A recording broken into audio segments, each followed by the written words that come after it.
পরম প্রেমময় শ্রী শ্রী ঠাকুরের শ্রীচরণে প্রণাম জানায়। সকল গুরু ভাইদের আনন্দিত জয়গুরু জানায়। ভগবানের কাছে কিভাবে প্রার্থনা করতে হয়, কিভাবে প্রার্থনা করলে ভগবান সেই প্রার্থনা পূরণ করেন, আমি আজ এই বিষয়ে আচার্যদেব কি বললেন, আমি আজ সেটা নিয়েই আলোচনা করব। আচার্যদেব বললেন প্রার্থনা দুরকমভাবে করা যায়। একটি হলো সকাম প্রার্থনা, একটি হলো নিষ্কাম প্রার্থনা। আমরা বেশিরভাগ মানুষই কিন্তু সকাম প্রার্থনা করে থাকি।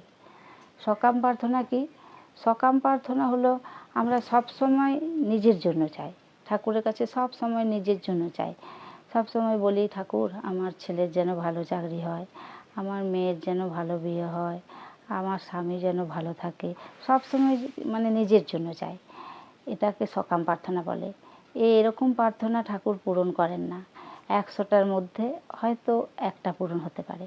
কিন্তু আমরা যদি অন্যের ভালোর জন্য ঠাকুরের কাছে প্রার্থনা করি, তাকে বলে সকাম প্রার্থনা।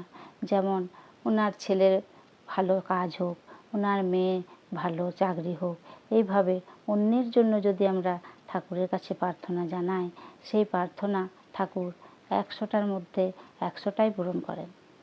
তাই আমরা ঠাকুরের কাছে নিজের জন্য কিছু না চেয়ে সবসময় অন্যের ভালোর কথা চাইব, অন্যের ভালোর জন্য প্রার্থনা করব।